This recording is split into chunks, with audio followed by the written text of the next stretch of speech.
कहते हैं ना शंकर के भक्त सब पगले होते हैं, नजर आते हैं। और इसी को भक्त कहते हैं। उनको किसी से कोई मतलब नहीं होता कि कौन हमको क्या कहेगा, वो तो चिल्ला दी तो चिल्ला दी,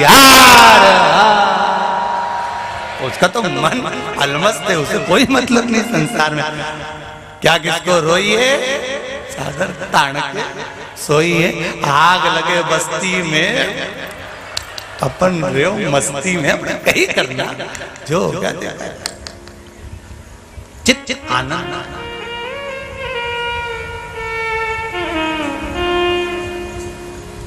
दुख आए ऐसा कोई संसार में नहीं जन्मा जिसको दुख नहीं है।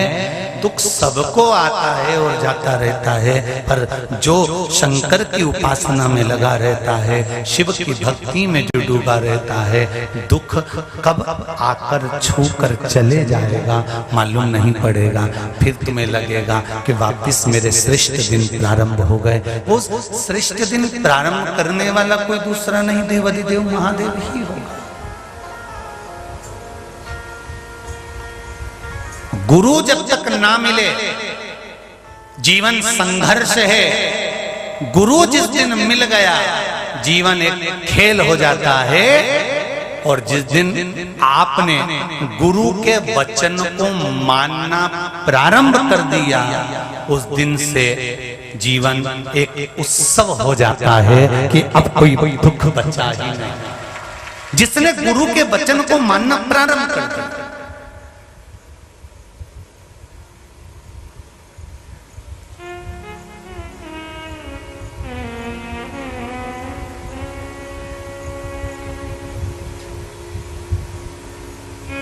अगर गुरु माना है तो गुरु के वचन को मानना पड़ेगा। ये नहीं कि गुरु जी अलग से कुछ बताएंगे, आपको ये अलग से कुछ कहेंगे। आप हमारे पास में चाहे बार बार आओ और हमसे कुछ पूछ कर जाओ, हम बताने वाले में से नहीं। हम तो ये व्यासपीठ भली, शिव महापुराण भली, शंकर जी की कथा में से जो छाट छाट कर, कहीं कुर्म पुराण में से, कहीं लिंग पुराण में से, कहीं नर्मदा पुराण में से, कहीं देवी भागवत में से, कहीं स्कंद पुराण में से, कहीं पद्म पुराण में से, कहीं बरहा पुराण में से, कहीं वामन पुराण में से, कहीं नारद पुराण में से, इन पुराणों में से जो अच्छा अच्छा मिलता है, कुछ अच्छा प्राप्त होता है, जो हमारे सनातन धर्म को सुख देने वाला हो, जो हमारे जीवन को आनंदित करने वाला हो, जो हमारे जीवन को आनंद के पल देने वाला हो, वो चीज, वो कथा, वो आनंद छाट कर लाते हैं और आपके सामने रख देते हैं। हमारे पास में और कुछ भी नहीं है, ना तो हमारे पास बेल है, ना हमारे पास बबूती है, ना हमारे पास में छू मंत्र, ना हमें कोई जादू मंत्र। हमारे पास में तो एक ही चीज है, श्री शिवाय नमस्तुभ्यम बस जप लो। और तुम्हारे घर के पास में, तुम्हारे मोहल्ले में, तुम्हारी कॉलोनी में, तुम्हारी सोसाइटी में, तुम्हारे क्षेत्र में जो शंकर का मंदिर हो, वहां पर जाना चालू कर दो। बस इससे ज्यादा कुछ नहीं है। तुम जाओ तो सही, वो सब दुख तुम्हारे काट देगा। तुम जाओ तो।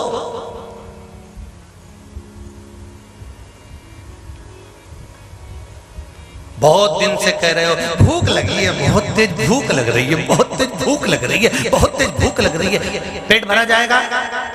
अरे बोलो जरा जम के। नहीं भराएगा। भूख लग रही है, पेट कब भराएगा? जब तुम किसी से मत कहो कि भूख लग रही है। अगर भूख लग रही है तो अंदर जाओ, रसोई घर में जाओ और टिफिन खोलो, डब्बा खोलो, उसमें से रोटी निकालो। अगर सब्जी नहीं होता अचार में लगा लो और रोल बनाकर, पुंगा बनाकर, गुट्टा बनाकर निपटा लो। समा अब किसी से कहना पड़ेगा भूख लग रही है? तुम सारी दुनिया से कहते फिर बहुत दुख है, बहुत दुख है, हम बड़े तकलीफ में हैं, कर्जा इतना हो गया, बड़े कष्ट में पड़ गए, बेटी को ब्याह नहीं हो रहा, बेटे का संबंध नहीं हो रहा, जॉब नहीं लग रही, नौकरी नहीं लग रही। तुम कितने जगह के आ गए, कितनी जगह जा जाकर तुम रो कर आ गए। 50 जगह जा जाकर तुम एक ही बात कहते, भूख नहीं लग, भूख लग रही, भूख लग रही, भूख लग रही। खाओ तो भूख मिटेगी। शंकर के दरवाजे जाओ तो दुख मिटेगा, तब मिटेगा जब उसके द्वार पर। कहने से नहीं होगा। भूख लग रही, भूख लग रही, भूख लग रही, बड़े दुखी है, भगवान ने सारा दुख हमको ही दे दिया, रो रो के क्या होगा? जबरदस्ती का फैशन खराब करो, काय करो? तुम तो सुरमा लगा और पेंसिल से लाइन खींच के डब्बा भरा, ऊपर से नीली नीचे से पीली, जोरदार। काय को रोए? रोए हमारा दुश्मन। और तुम तो बढ़िया छोटी मोटी खजूर वाली करके एक लोटा पानी और ये कागज पे लिखा, बस इतना सा काम है। बस उसके बाद में अपन को नहीं कहना कि मेरे को बहुत दुख है, भूख लगी भूख लगी भूख लगी भूख लगी, नहीं, डब्बा खोलो भोजन करो। अपने डरने की बात नहीं है। किसी के यहाँ भी मेहमानी में जाओ, भूख लग रही हो, कहीं मां शर्म करने की जरूरत नहीं है। नहीं तो वो बिस्कुट लाके रखे, ट्रे में सामान लाके रखे, लड्डू लाके रखे, और तुम पल्लू मल्लू लेने आराम से बैठी धीरे धीरे। अब भूख तो बहुत तेज लग रही पर खा सकती नहीं, क्योंकि अच्छा नहीं लगे। अपन रिश्तेदारी में आए, एकदम निपटा जाएंगे तो लोग अपन को हप्सन कहेंगे। तो अपन अगर कोई अपने को हफ्सी के हफ्सन के अच्छा लगे तो बड़ी सावधानी रखना पड़ती है। सावधानी वावधानी नहीं रखना। बच्चे जैसे होते हैं ना, देखा तुमने, जैसे बच्चे तो चुप बैठते ही नहीं, मम्मी इधर से डांट रही, आंटी अंदर गई और इसमें रसगुल्ला अंटा ऊपर से। इसको कोई मतलब नहीं, बच्चा बच्चा, वो तो उसको भूख लगी तो खाएगा, वो शर्मा ही नहीं। तो तुम भी क्या टेंशन लो। बिस्कुट किसके लिए लाके रखे, बोलो तो सही, दिखाने के लिए। समोसा किसके लिए लाके रखा, दिखाने के लिए। कचौड़ी काय के लिए लाके रखी। तुम तो जिसके यहाँ मेहमानी में जाओ और जो सामान सामने आएंगे सब निपटा।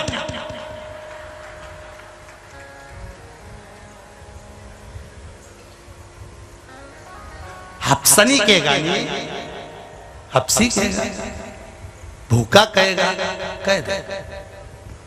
पेट में अन्न जाएगा तब भूख समाप्त होगी, मुख से श्री शिवाय निकल कर अंदर जाएगा तब दुख समाप्त होगा, ये निश्चित है। भूख की समाप्ति अन्न खाने से होती है और दुख की समाप्ति शिव महापुराण की कथा गाने से होती है। ये दुख जब समाप्त होगा जब शंकर का भजन करोगे, स्मरण करोगे, कीर्तन करोगे, मंत्र जाप। भूख लगी भूख लगी भूख लगी, निकालो डब्बा, निकालो डब्बा। खुद को निकालना पड़ेगा। जब ज्यादा भूख लगे तो ट्रेन में इंतजाम मत करो कि बगल वाली सीट पे हमारी काकी जी सो रही, ने ऊपर जगदम्बा सो रही और भेरू नीचे, और भेरू तो भूख से बिलबिला रहा, क्योंकि पूरी थैली नीचे ट्रेन के सीट के नीचे डब्बा बंदा बंदा है रखा। उसको मालूम है इसमें मिक्सचर भी रखा है, टॉफी भी रखी, सामान भी रखा है, रोटी भी रखी, पराठा भी रखा, मठरी भी रखी, सब लाई सियोर आई था।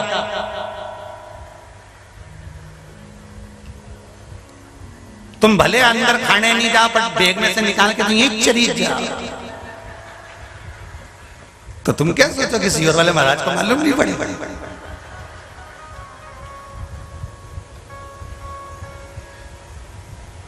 अरे अब सबको मालूम है कि सीट के नीचे सामान है, पर भूख लग रही है, खाने का मन भी कर रहा है, पर खाऊं कैसे।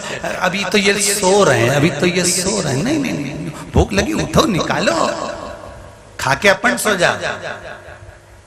फिर वो पूछेगी ऊपर से, जी ए जी,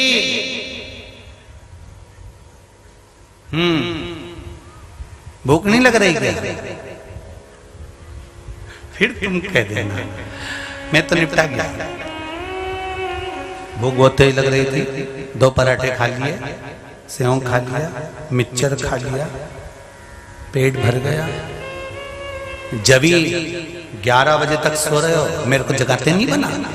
यही होता है, जय की जय लीला होती है। जब भोजन भरपेट कर लेते हो, भूख लगना समाप्त हो जाती है। उसी तरह जब भजन भरपूर कर लेते हो, दुख जब समाप्त हो जाता है, तुम वापिस उन्नति की सीढ़ी पर चढ़ जाते हो, तो जैसे ऊपर सीट पर बैठी हुई का मुंह भगोना हो जाता है, उसी तरह संसार में से कितने हैं जो तुमको बढ़ता हुआ देखकर मुंह भगोने जैसा बना लेंगे।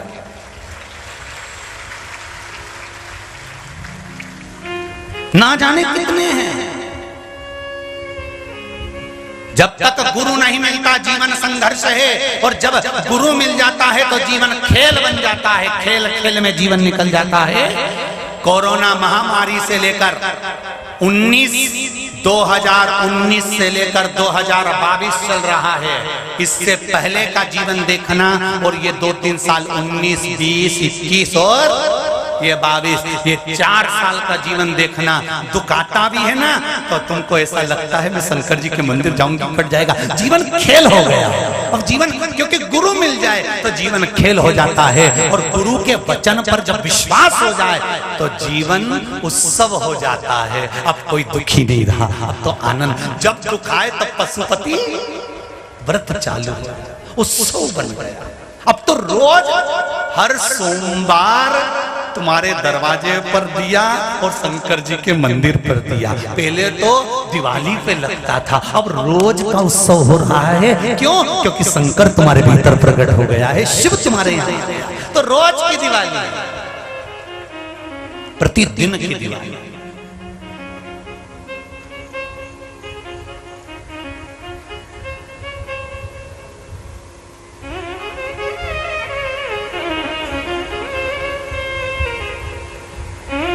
महाराज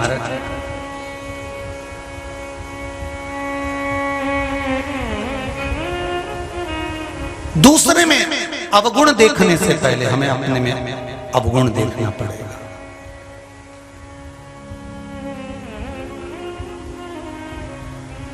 एक गुरुजी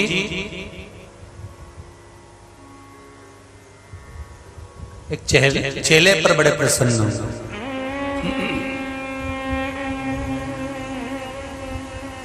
और गुरुजी चेले पर प्रसन्न होकर आज उसको एक दर्पण दे दिया, कांच। दर्पण देकर गुरुजी ने कहा, बेटा सुनो, इस दर्पण को जिसको दिखाओगे वो व्यक्ति का चेहरा इस दर्पण में आएगा तो उसके अंदर कितना छल है, कितना कपट है, कितनी बेईमानी है, कितना प्रपंच है, दर्पण में तुम्हें दिख जाएगा। दर्पण में तुम्हें नजर आ जाएगा।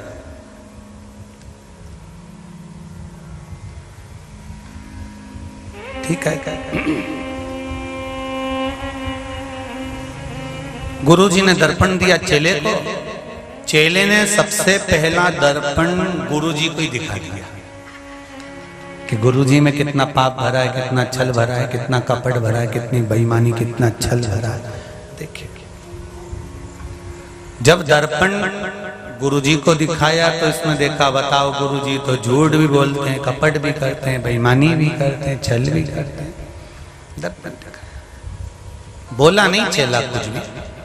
दर्पण लेकर मित्र के पास गया, उसको दिखाया तो देखा इसमें भी कपट छल है, और दूसरे को दिखाया उसमें भी छल कपट है। दर्पण लेकर घर चले गया, अपनी पिता और माता को दर्पण दिखाया तो देखा कि इनके अंदर भी छल कपट है। दर्पण लेकर गुरुजी के पास वापस गया, गुरुदेव जो दर्पण आपने दिया था वो दर्पण में जिसको दिखाता हूं उसमें छल कपट नजर आता है, समझ में नहीं आता, संसार इतना बुरा है।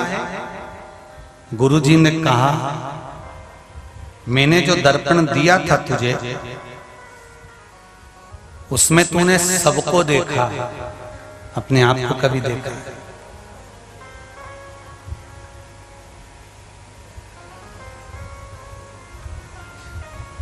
उस दर्पण में सबको देखा तूने, कभी अपने आप को देखा?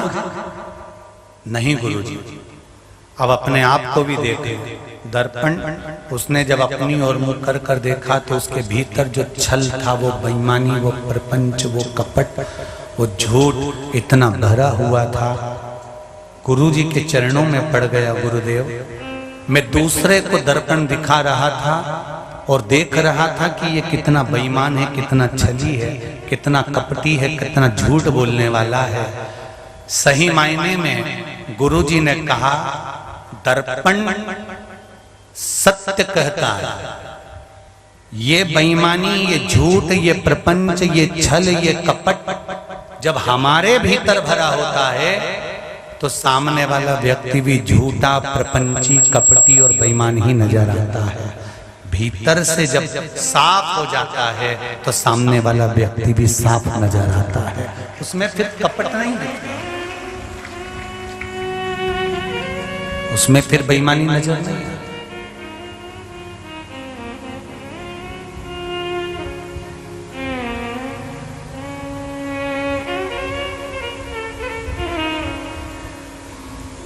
महाराज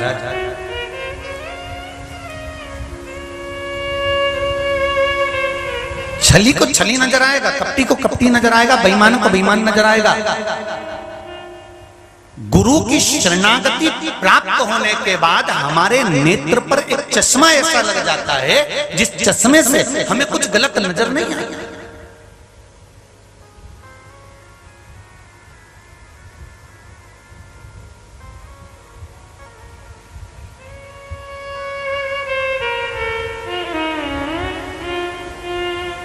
कई बेटा और बेटी की अदालत में तलाक के केस चल रहे थे। शिव महापुराण की कथा जिस बेटा और बेटी ने दिल से सुनी होगी, उन बेटे और बेटियों ने अदालत से तलाक के केस वापस लेकर अपने घर को वापस जोड़ लिया। क्यों? क्योंकि दुख अगर लिखा है तो कहीं पर 50 शादी कर लूंगी तो भी दुख भोगना ही पड़ेगा। इससे अच्छा है एक जो संबंध हुआ है उससे स्नेह बनाकर उससे निभाना प्रारंभ करा जाए, उससे प्रारंभ करा जाए।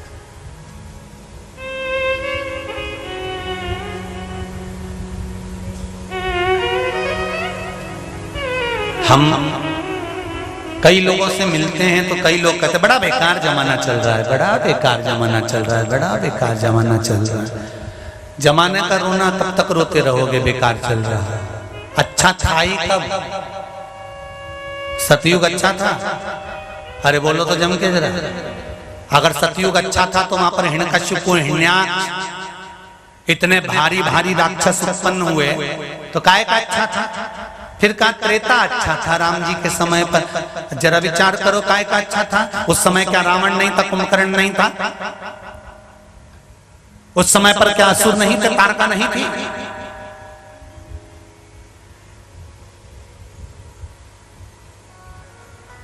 उस समय पर क्या शूर्पणखा नहीं थी? फिर कहां? द्वापर बड़ा अच्छा था भगवान कृष्ण के समय का। अभी जमाना बेकार। क्या भगवान कृष्ण के समय पर कंस नहीं था, पूतना नहीं थी, तृणावत, अगासुर, बकासुर? जरा विचार तो करो। जिसने दूध पिलाया मौसी बनकर वो विष पिला रही थी।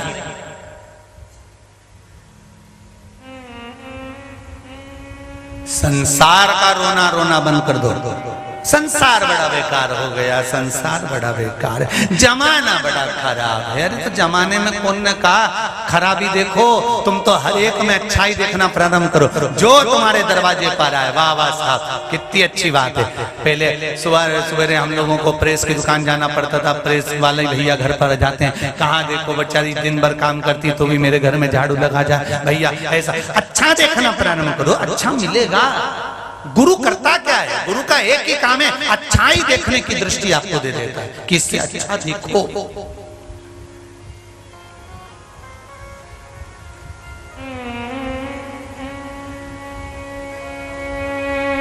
महाराज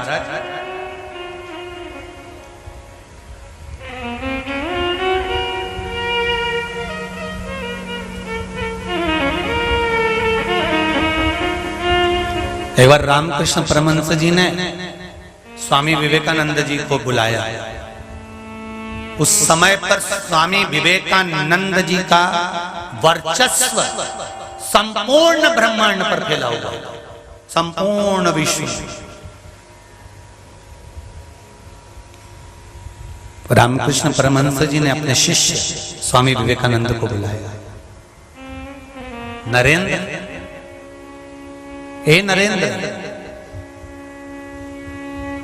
स्वामी जी को बहुत तकलीफ हो रही थी बोलने में, क्योंकि बड़ी बीमारी हो गई थी, कैंसर जैसा रोग।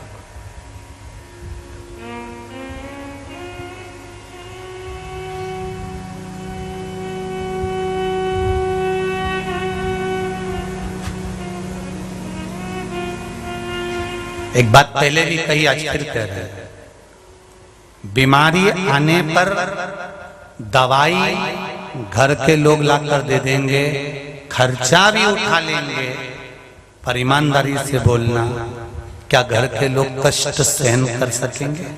अरे बोलो तो जम के नहीं। कष्ट वही सहन करता है जिसको बीमारी होती है। उसी तरह कष्ट आपको सहन करना पड़ेगा, दवाई आपको खाना पड़ेगी, लाके सब दे देंगे, खाना आपको पड़ेगी। उसी तरह अगर मृत्यु लोक में आए हो तो दुख अपने को झेलना पड़ेगा, आपको हमको झेलना पड़ेगा। गोली हम खाएंगे तो हम ठीक होंगे।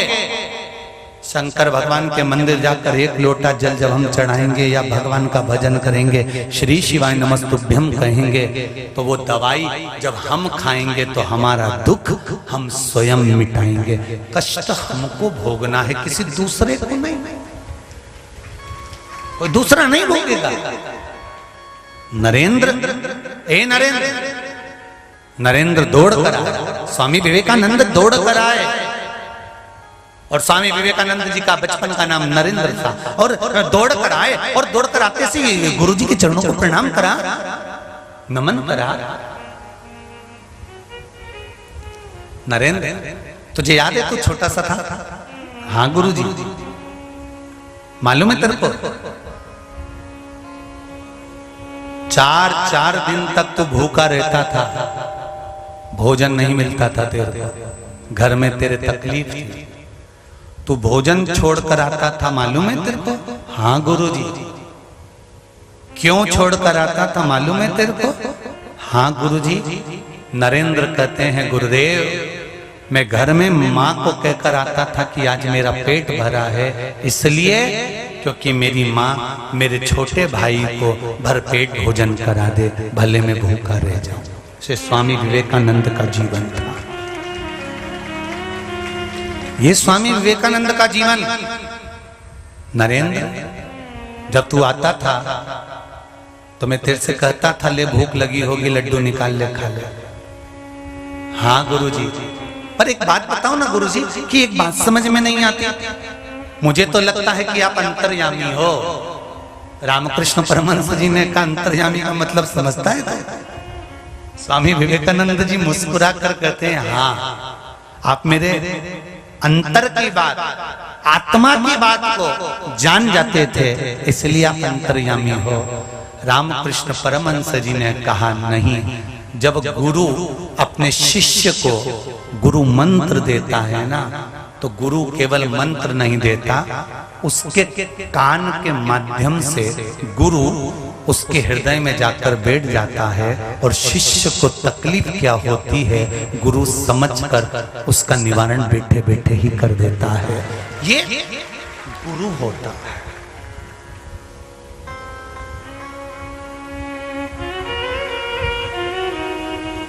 ये गुरु है।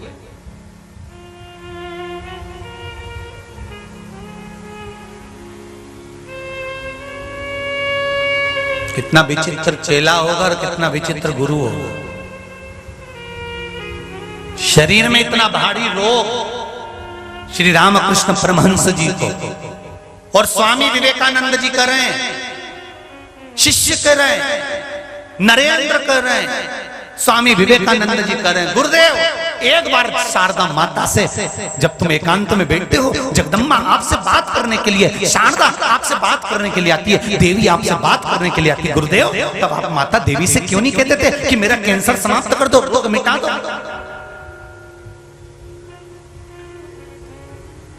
कल जब आप कक्ष में देवी जी को याद करेंगे, माता जी को याद करेंगे, दुर्गा को याद करेंगे, भवानी को याद करेंगे, शारदा माता को याद करेंगे, गुरुदेव तब आप शारदा माता से कह देना कि मेरा रोग मिटा दो। रामकृष्ण परमहंस जी ने कहा, ठीक है, मैं विचार करूंगा। और दरवाजा बंद हो गया, अंदर कक्ष में रामकृष्ण परमहंस हैं, स्वामी विवेकानंद बाहर खड़े हैं। आज गुरु जी के चरण पकड़कर कहा रामकृष्ण परमहंस जी से, माँ देवी से कह देना कि तुम्हारा रोग मिट जाए, भगवान से कह देना कि तुम्हारा रोग मिट जाए। शारदा माता प्रसन्न होकर सामने प्रकट हो गई, रामकृष्ण परमहंस को देखा, और रामकृष्ण परमहंस को देखकर शारदा माँ दुर्गा, माँ कालका, वो काली माँ कालका भद्रकाली देवी मां चामुंडा मुस्कुराती हुई पूछती है, हे रामकृष्ण,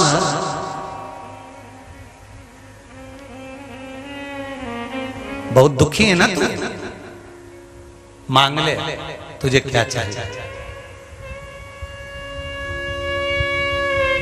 देखिए जरा,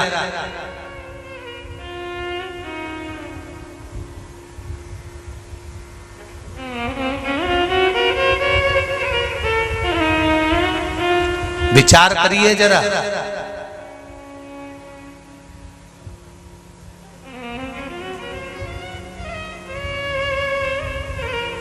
मां काल रात्रि, मां काली, मां शारदा, मां जगदम्बा कह रही है तुझे दुख बहुत है, मांग ले। रामकृष्ण परमहंस जी कहते हैं, मां मांगना तो चाहता हूं, आप दे दोगी मेरी मां? हाँ बोल, क्या चाहिए? रामकृष्ण परमहंस ने कहा, मां जिस समय पर मेरे प्राण छूट रहे हों तब मेरी मां की गोद मिल जाए और कुछ भी नहीं चाहिए, बस मेरी माता की गोद मिल।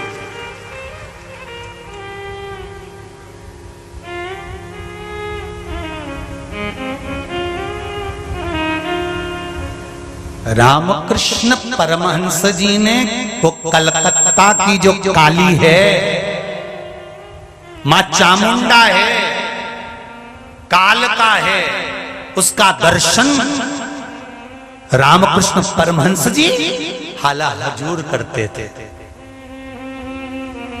जिस भगवान की आप आराधना करते हो, भगवान एक ना एक दिन तुमको दर्शन जरूर देता है। आज इस व्यासपीठ से जो शब्द निकला है उसको लिख के रख लेना। जिस शंकर का आप भजन कर रहे हो, आपके जीवन काल में एक दिन तुम्हारे सामने खड़ा हुआ मिलेगा, मिलेगा, निश्चित है। नीलकंठ से आते समय जब एक्सीडेंट हुआ, नीलकंठ के रास्ते पर गाड़ी जब पलट गई, तब हमने भी जिसका गुणगान करा था वो शंकर को गाड़ी के कांच में से हाथ पकड़कर हमें बाहर निकालते हुए देखा है। तो तुम्हें भी मिलेगा जरूर, एक बार तुम्हारे सामने जरूर आकर खड़ा होगा, ये निश्चित है, सम्मुख में मिलेगा। पर जिसका तुम भजन कर रहे हो उसका उपहास नहीं होना चाहिए, उसकी हंसी नहीं,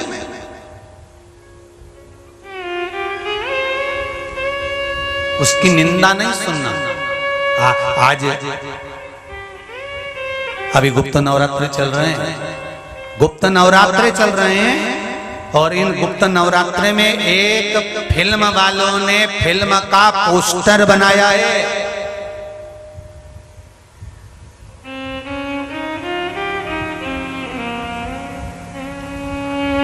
फिल्म मेकर वालों ने एक फिल्म का एक पोस्टर, जो आजकल छोटी छोटी फिल्म चल रही है आधा घंटा एक घंटा की, उसमें एक पोस्टर बनाया फिल्म का। उस पोस्टर में मां काली को हाथ में सिगरेट देता हुआ पकड़ाया। अरे धिक्कार है तुम्हारे जीवन को, धिक्कार ऐसा फिल्म बनाने वाले को भी और ऐसे फिल्म के कलाकारों को, जो माता काली के हाथ में सिगरेट पकड़ाते हुए और धुआं उड़ाते हुए बता रहे हैं, धिक्कार तुम्हारे जीवन को। और एक शब्द जरूर कहना चाहूंगा कि मुझे तो नहीं लगता कि इनको माता ने अपनी कोख से जन्म दिया होगा, क्योंकि अगर मां जन्म देती तो किसी मां का उपहास नहीं करते। अगर मां जन्म देती तो मां का उपहास नहीं करते ये फिल्म बनाने वाले, माता के पोस्टर को सिगरेट नहीं पकड़ाते ये फिल्म वाले, मां काली के पोस्टर को श्रेष्ठ। ये क्या बना रहा? जरा जानिए, एक पत्र देखिए जरा। अभी आपको कहा कि शंकर आपके सामने होता है, पत्र में उसने फोटो डाला, वो भी देखिए।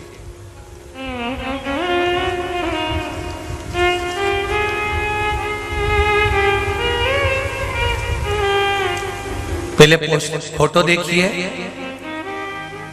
रेलवे स्टेशन पर ये ट्रेन खड़ी है, ये रेलवे वाले खड़े हैं, एक आदमी नीचे सोया हुआ है, एक महिला के हाथ में शंकर की एक मूर्ति है, फोटो है। इस फोटो को देखने के बाद ओम प्रकाश जी सोनी बघेरा दुर्ग छत्तीसगढ़ से हैं, कहीं बैठे हो तो हाथ हिलाइएगा, कहीं बैठे हो तो दोनों हाथ हिलाइएगा। ओम प्रकाश जी सोनी बथेरा दुर्ग छत्तीसगढ़। गुरुजी 13/5/2022 को मैं अपने परिवार को गाड़ी बिठाने दुर्ग रेलवे स्टेशन गया था, जहां गाड़ी प्लेटफॉर्म नंबर 4 पर आनी थी। हमारी गाड़ी आने से पहले उसी प्लेटफॉर्म पर दुरंतो सुपरफास्ट एक्सप्रेस आ गई, जिसका स्टॉपेज दुर्ग में नहीं है। गुरुदेव, ट्रेन की गति काफी तेज थी। उस चलती ट्रेन से एक युवक उतरने का प्रयास करते हुए गिरा और गिरते ही सीधे प्लेटफॉर्म के नीचे पटरी के अंदर घुस गया। यह मंजर देखकर वहां उपस्थित सभी लोगों का दिल दहल गया। पूरी ट्रेन गुजरने के बाद युवक सही सलामत वहां से निकला। हल्की फुल्की चोट आई थी, जैसे तैसे उसको हमने प्लेटफॉर्म पर बैठाया। आश्चर्य तब हुआ जब उसके हाथों में फटे हुए डब्बे से एक छोटे से डब्बे में एक शंकर भगवान की मूर्ति निकली और वो कह रहा था, कोई मेरा हाथ पकड़ा हुआ था और मुझे सुला कर रखा था, ट्रेन में मुझे उठने नहीं दिया, पटरी से ऊंचा नहीं उठने दिया, और कोई था जो मेरा हाथ थामा हुआ था। वो कोई शिव, उसने फोटो भेजा है जो मूर्ति उसका हाथ पकड़ कर रखी थी। ये शिव है।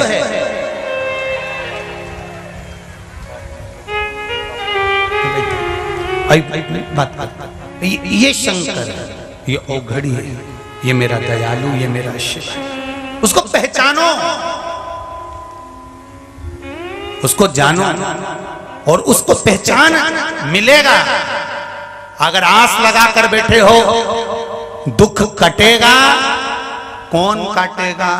देव, अधिदेव, महादेव। मैंने तेरे ही भरोसे। अब तो लोग शंकर जी पर इतना विश्वास करते हैं कि झगड़ा तक कर लेते हैं लोगों से। मेरा विश्वास कहता है कि ये होगा। शंकर जी के ऊपर तू जल चढ़ा कर जा, होगा। ये मेरा भरोसा कहता है, तू जा तो पहुंच तो हो। एक पत्र में और लिखा है, देखिए।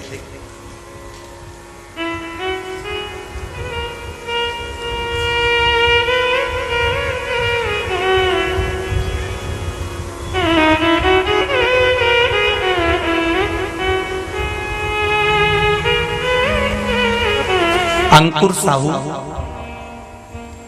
श्री महेंद्र सिंह साहू, अंबेडकर नगर, अयोध्या, उत्तर प्रदेश से आए हैं। कहीं बैठे हो तो हाथ हिलाइएगा। अच्छा, आप ही हैं? दोनों हाथ हिला दो। हर हर महादेव। पहले तो मैं नमन करता हूं मेरे राम लला की भूमि से आप आए हैं। ये पूरा जो स्टेज पर पीछे का मंच बना है, ये अयोध्या का जो राम मंदिर बन रहा है, ऐसा ही मंदिर बन रहा है जिसका स्वरूप इस स्टेज पर दिया गया है। और इस कथा में आप अयोध्या से आए हैं, आपको नमन करता हूं, प्रणाम करता हूं। अवधपुरी की रज को, रामलला को लेकर आप पधारे हैं। पूरे अवधपुरी के संतों को, साधुओं को, ब्राह्मणों को, अवधपुर वासियों को मैं नमन करता हूं, शीश झुकाकर दंडवत करता हूं। आपने लिखा है, कोटि कोटि नमन। गुरुजी, मैं और मेरी बहन, भाई बहन कुबेरेश्वर धाम मई 2022 में धाम में आए। एक महीने के अंदर हम बाबा देवाधिदेव महादेव से प्रार्थना कर कर गए थे कि मेरी बहन की शादी हो जाए, निवेदन कर कर गए थे। एक महीना भी नहीं हुआ और गुरुदेव, मेरी बहन की शादी पक्की हो गई और बाबा की कृपा से हम धोख लगाने के लिए शिव शंकर के धाम पर आए हैं। हम परिवार गुरुजी शिव महापुराण की कथा में उपस्थित हुए हैं। परिवार के सभी सदस्य 2 साल से कथा सुन रहे हैं। सभी लोग आए हैं। साहू जी सब हाथ हिला दो एक बार। हर हर महादेव। प्रणाम करते हैं। बैठिए। श्री शिवाय नमस्तुभ्यं। शिव कृपा इसी से, शंकर का अनुमोदन, शंकर का भजन, शंकर का स्मरण शिव कृपा होती है। भोला सब दुख काटो मारा, ओ भोला सब दुख काटो मारा। मिलेगा, एक बार जरूर मिलेगा। तुम्हारे सामने आकर खड़ा हो जाए, सामने।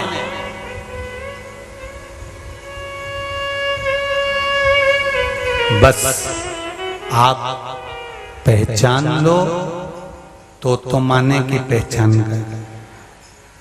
वो आया तुम्हारी दुख की घड़ी में, तुम्हारे सामने आकर खड़ा हो गया, तुम पहचान गए तो ठीक, और नहीं तो तुमने सोचा हमारा रिश्तेदार था, काम करवा दिया बेचारे ने और वो तो चले गया काम करा के। नहीं, उसको पहचानना पड़ेगा कि कौन आया था। कि भगवान अपना रूप रखकर कभी नहीं आता, कोई रिश्तेदार का ही रूप रखकर तुम्हारे सामने आकर खड़ा हो जाता है और काम कर कर चला जाता है। शिव कृपा होती ही ऐसी, आएगा करेगा चला।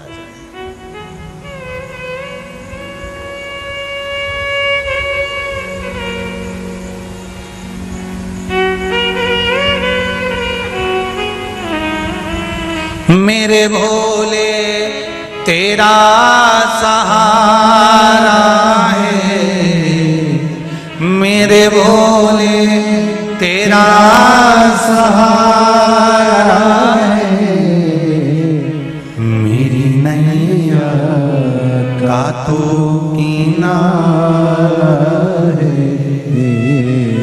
मेरी नैया का तो किनारा।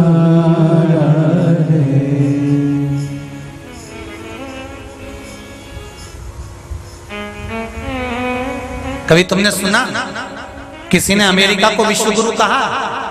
अरे बोलो जम के जरा। हालैंड को,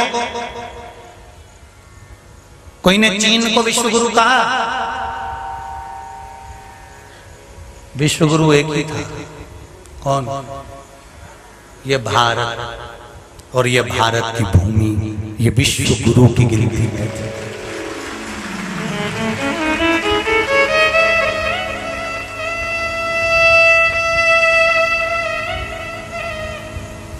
विदेश से लोग काशी में पढ़ने के लिए आते थे। विदेश से लोग काशी की धरा पर, काशी के विश्वविद्यालय में पढ़ने के लिए आते थे। भारत की भूमि विश्व गुरु की भूमि है। इसको दुनिया का गुरु कहते हैं, क्योंकि दुनिया के लोग भारत की भूमि पर संस्कार लेने के लिए, सभ्यता लेने के लिए, भजन करने के लिए, स्मरण करने के लिए, साधना तप योग करने के लिए दुनिया के लोग विदेश से यहां सीखने के लिए आते थे। इसलिए भारत को विश्व गुरु के पद पर रखा जाता था। पर कुछ लोगों ने धीरे धीरे धीरे धीरे धीरे धीरे ऐसी अंग्रेजी इनके मुंडा में भराई और इनके सिर पे चढ़ी।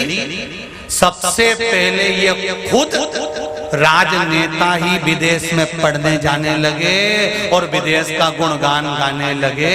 तो कहने लगे वहां पढ़ने जाओ तो वहां की विद्या अच्छी है, वहां की विद्या अच्छी है। अब लोगों ने भारत की विद्या को नीचे दबाकर विदेशों की विद्या को प्रबल बनाने का प्रयास कर दिया।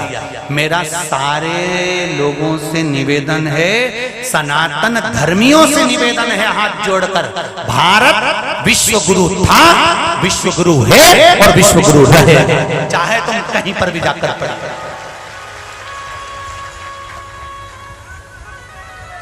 जाओ, तुम्हें पढ़ना हो जहां जाकर पढ़ो। जो अमेरिका पढ़कर आते हैं वो अमेरिका को गुणगान गाते हैं, जो हालैंड पढ़ के आते हैं वो हालैंड का गुणगान गाते हैं, ये यूएसए जाते हैं वो यूएसए का गुणगान गाते हैं। पर भारत विश्व गुरु है, और यहाँ आने के बाद ही लोगों को सुख का अनुभव होता है। इसलिए लोग अपना देश छोड़कर वृंदावन की गलियों में हरे राम राम राम हरे हरे, हरे कृष्णा कृष्णा कृष्णा हरे हरे गाते फिरते हैं। यहाँ जो मिलेगा वो दुनिया में कहीं नहीं मिल सकता, क्योंकि ये सिखाने और सीखने की भूमि है, ये संस्कार और सभ्यता की भूमि है, ये धर्म और आनंद को देने की भूमि है। चंदन है इस देश की माटी, तपोभूमि हर ग्राम है, हर बाला देवी की प्रतिमा, बच्चा बच्चा राम है। जिसके सैनिक समर भूमि पर गाया करते गीता है, उसी माटी के हल्के नीचे खेली करती सीता है। ये भारत की भूमि विश्व गुरु थी, है और है। चाहे कितना भी दबा ले, लोग विदेश पढ़कर आते हैं तो सोचते हैं विदेश का गुणगान गाएंगे, विदेश का गुणगान। पति आया है तो पति का सम्मान उस हिसाब से होना चाहिए, काका जी आया है तो काका जी का सम्मान उस हिसाब से होना चाहिए।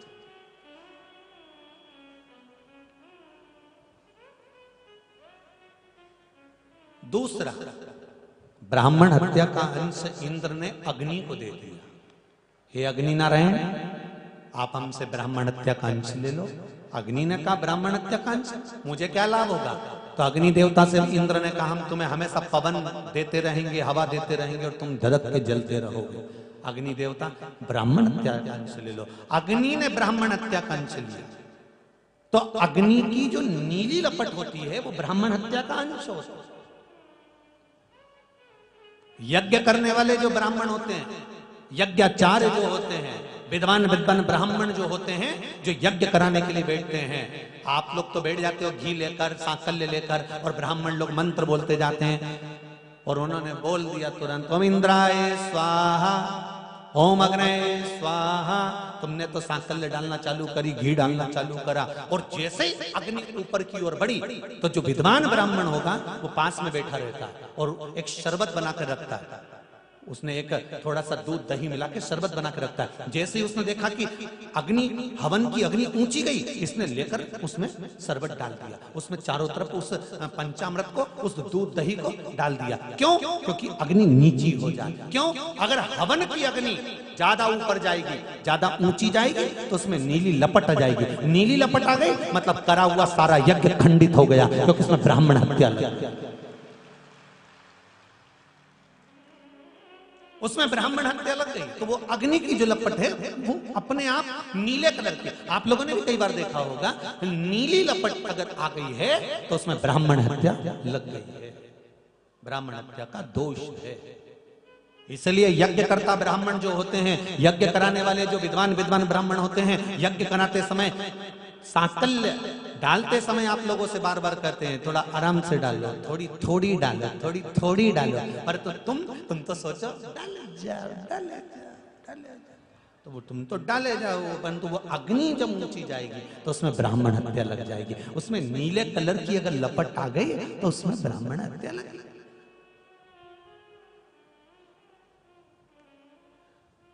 चूल्हा की रोटी और गैस की रोटी में एक ही अंतर है। चूल्हा की रोटी में ब्राह्मण हत्या नहीं है, और गैस की रोटी तुम जैसे गैस जलाओगे वो किलो नीले कलर की आएगी। अब के महाराज जी हम तो इतनी कथा सुने, हमारे बराबर किने नहीं सुनी, हमने तो खूब कथा सुनी महाराज जी, हम तो